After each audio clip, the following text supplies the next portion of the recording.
Whether you're a head of talent or working on the ground as a recruiter, success in your role is dependent on your ability to quickly and effectively engage and select the best talent. Without great people, businesses fail, and yet you're living in this day-to-day world where you need to make it a reality with increasing volumes of candidates, increasing competition for top talent, and constrained budgets. I know from my experience as an employer how vital a great team is. And so finding ways to reduce our time to hire, increase our quality of hire, and ultimately build a world-class team are all issues that are top of my agenda too. I've spent the last 7 years looking for solutions to these challenges. And what I've realized is that the tools available in machine learning and in automation are a critical element of the solution. We need to embrace these technologies. But if we're going to win the war for talent, we also need to understand how to make them work for us. If we have manual processes, how can we hire more with the same budgets? How can we scale? And so it's not surprising that 72% of people also said they're looking to apply more advanced forms of automation. It's hard to do more with less. Scaling with managed budgets requires technology and requires automation. But when people hear the terms AI, automation, machine learning, they leap to images of Terminator, of robots, of the machines taking over. In a less dramatic way, when I speak to talent acquisition teams about AI and machine learning, I often hear concerns about automation creating a less personal experience. And this doesn't fit with your goal as recruiters to engage talent. What I want to show you is, if you look at all the other interactions that you as consumers have with organizations, you're experiencing automation, and this is allowing those companies to be more efficient, to make better decisions. But if it's done well, it's also giving you better experience of that brand. So how do we map this back to our world of recruitment?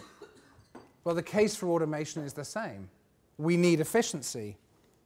With increasing hiring needs, increasing volumes of candidates, and constrained budgets, we need to find ways to be more efficient. But in order to be effective as recruiters, that can't come at the cost of engagement.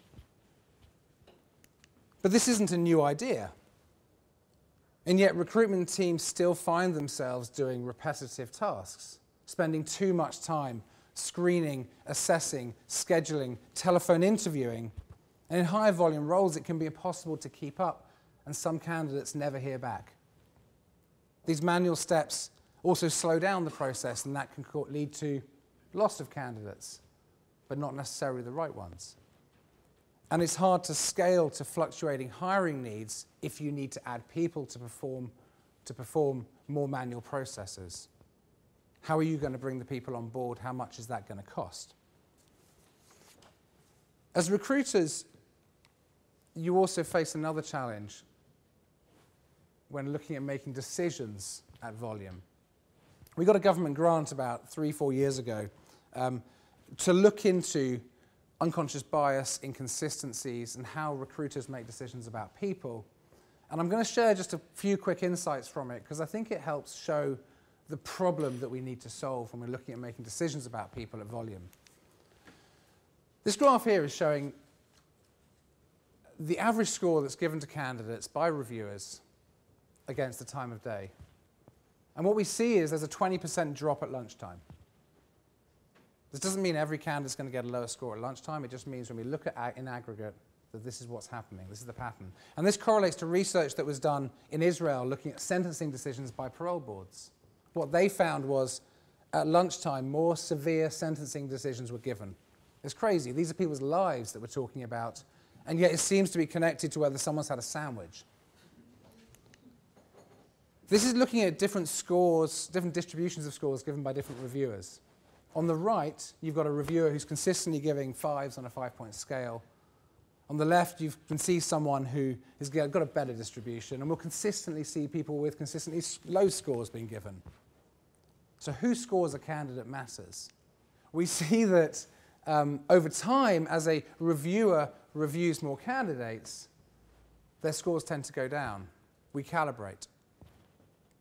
So you just take these 3 simple insights that we found, and you can easily build a picture where you can see that you could have had a very strong candidate in your pipeline. They were reviewed at lunch, reviewed by a negative reviewer, reviewed later in the campaign, and they may have been deselected for what appears to be factors that have nothing to do with them, their capability, their ability to perform in the role.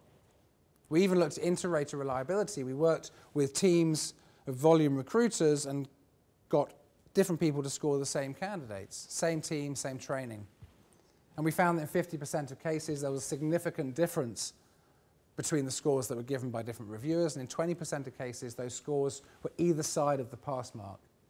Candidates are being progressed that shouldn't be progressed, candidates are being deselected that shouldn't be deselected, and this is impacting your quality of hire.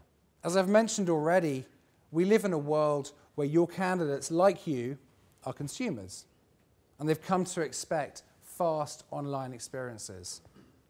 In the context of recruitment, candidates behave like consumers, and they expect to be able to do things fast. They don't want to be thrown into a stop-start process where they complete a long application form and then it stops, and then they get an email saying, oh, there's something else we want you to do. They don't want to be left in the dark for long periods because they don't care if you haven't got the resource to be able to screen, assess, and give them the attention that they think they deserve because they've invested time in your process. They don't want to play telephone tennis when they're sitting in a job to book an assessment center, a telephone interview, or an interview. And they don't want to wait for decisions. They do want a one-step process that is quick, transparent, and engaging. And if they're not successful, they want some feedback. And they want all of this to be accessible on their phone when they're on the way home on the bus. The challenge is that these candidate expectations can't be delivered with the manual process. They require advanced automation. So I would argue that advanced automation is what your candidates want, although they're not going to call it that. And it delivers you, the recruiters, the efficiency as well as the opportunity to make data-driven decisions. And it frees you up and your teams up to focus on higher value activities. It's not an either-or, you can have both. In recruitment, we've been thinking about software as this primary focus of our work. But we now have the opportunity to move into the next phase of automation, into advanced automation. It creates the possibility of using software to get you away from your desk and into the activities that actually add value. What has changed is the application of AI and machine learning.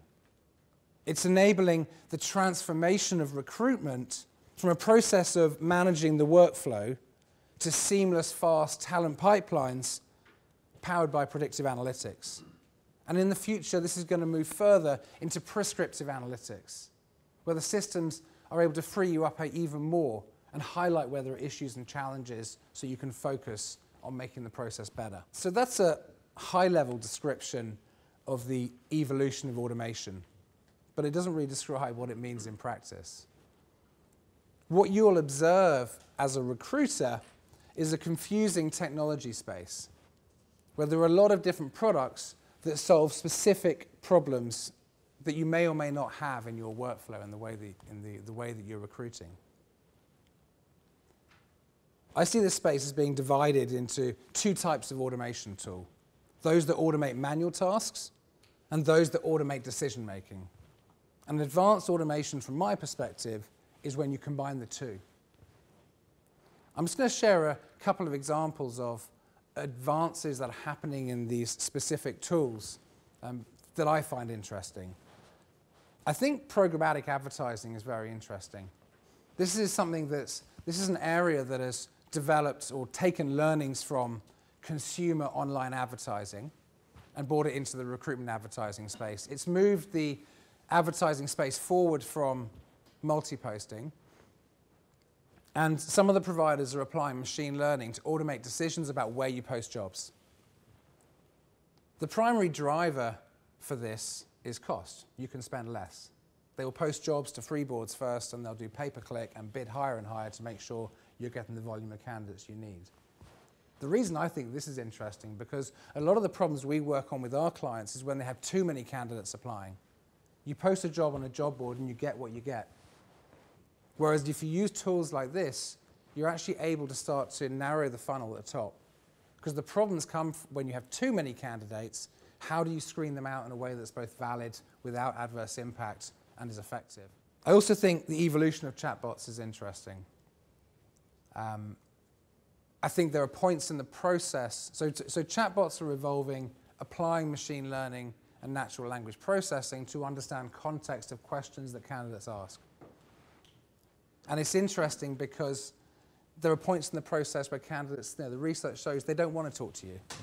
They're researching a role, they want more information, it's not available on the website, they want to ask the question, and that's a format they want to ask it in. And so I think that's a powerful application of machine learning to move a process forward. Clearly, I think the evolution of video interviewing is interesting.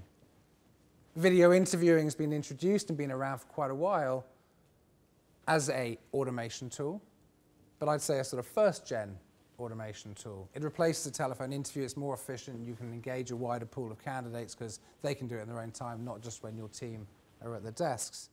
But advanced automation, which addresses both the needs of the recruiter and the needs of the candidates, is only achieved when we have the tools to implement a fast engaging process and machine learning to support the decision making. And to make it future-proof, it's got to highlight issues and be easily adapted to address your changing needs, because your needs are always going to be changing. So what does all this mean for the future of the recruitment team? When we've succeeded in automating 80% of these repetitive tasks, what are recruiters going to be doing? Is this a threat to our jobs, or is it an opportunity? I think it's an opportunity for recruitment teams to increase the value that you can add to your business by focusing on quality of hire and optimizing how you work rather than being stuck in the day-to-day of repetitive tasks. I believe it's going to lead to more specialization in analytics, in marketing, and in change management. Recruiters are going to be able to work more closely with the business and follow candidates into their roles to really start to get the information that's been elusive around quality of hire. Understand what great looks like in the role so you can bring that back to optimize what your team is doing in the recruitment space.